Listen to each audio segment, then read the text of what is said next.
Hi YouTube, it's your girl Ash, and today I am back with another video.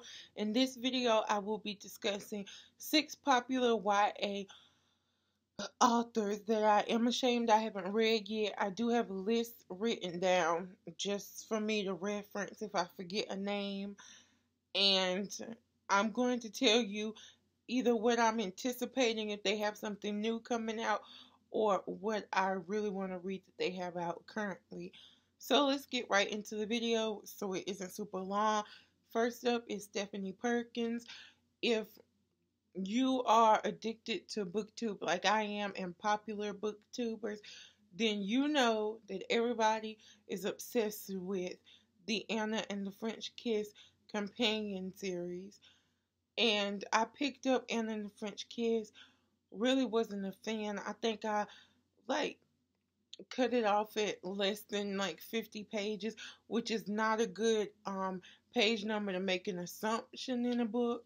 So hopefully one day I'll go back and pick it up and maybe love it like everybody else loves it. But what I'm really excited about is Stephanie Perkins' new novel, There's Someone Inside Your House, and it is being marketed as Scream Meets YA.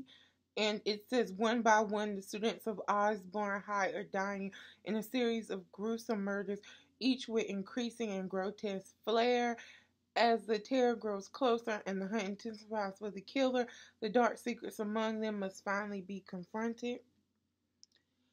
And I just cannot wait for that to come out. I think it comes out this month or in a month or two. I don't know. If you know, in the comment section down below, let me know. Up next is Marissa Meyer, who is the author of the Lunar Chronicles. I'm very ashamed to say I haven't read Marissa Myers because I have no excuse. I have every book in the Lunar Chronicles but the novella Bind Up and Fairest.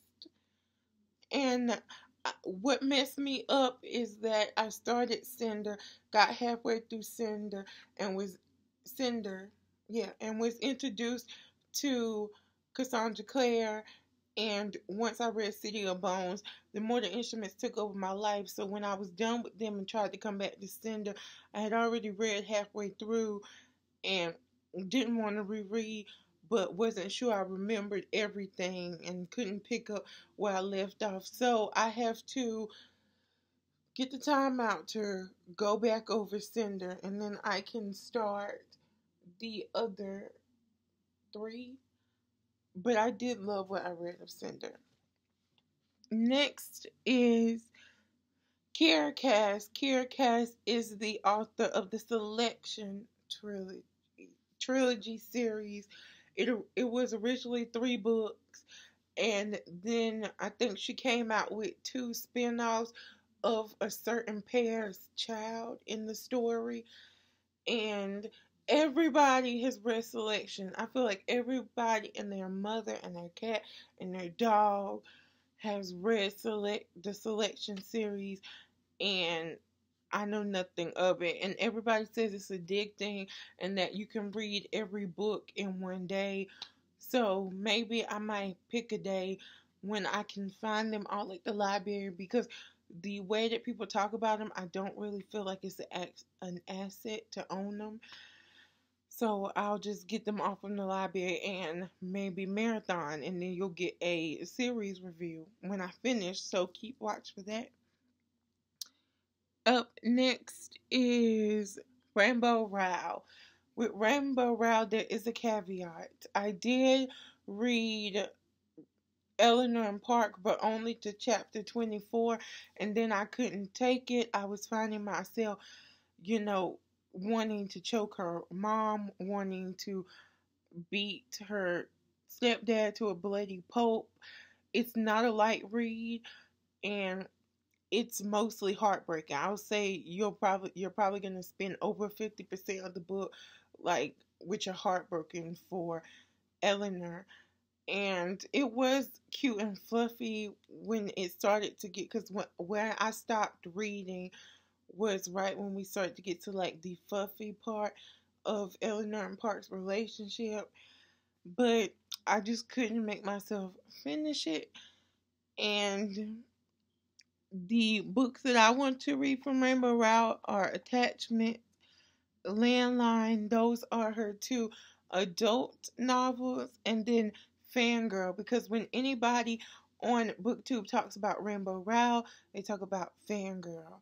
And since I'm obsessed with fandoms and fan fiction, I think that I would really connect to the main character of that story, even though she is way younger than I am.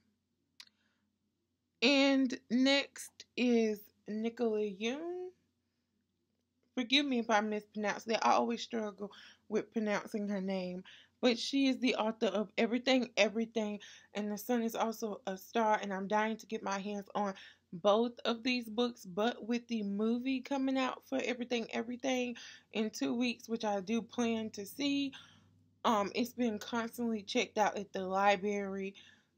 It's on hold, and like 50 or 60 people are in line for it. So I doubt that I'll get it before the movie. And a lot of people are saying that the movie is a very faithful adaptation, that it doesn't veer too much from the actual book. And if I keep hearing a lot of people say that, then chances are I'm not going to read the book then. And The Sun is Also a Star. I want to read because everybody has been gushing about it, and it's been checked out since it was released. It's been checked out from the library. You cannot get your hands on it, and probably won't until sometime next year. Hopefully they don't make a movie about it. Then it'll take me 2 or 3 years just to get to read the book. And last but not least is probably the most embarrassing, and that is J.K. Rowling. And she wrote the Harry Potter series. And to be my age and to not have read Harry Potter is kind of embarrassing, because everybody I know is obsessed with Harry Potter. Like, I know so many people obsessed with it, and it's like, I can't be in your conversations. I don't know what the houses mean. I don't know what you're talking about when you say you're Slytherin. I've only seen about three Harry Potter movies, and they were totally out of order. I think I saw the Philosopher's Stone and Deathly Hallows Part 1 and 2. So that is it for the 6 popular YA authors that I'm ashamed I haven't read yet. In the comment section down below, let me know a popular YA author that you haven't read yet, or a book that you want to read from any of the people that I've listed today. If you like this video, please give it a thumbs up. Please subscribe and come hang out with me on all of my social medias, which will be listed in the description box down below. And share this video. It will be graciously appreciated, because it does help more than you know. And as always, until we meet again, bye.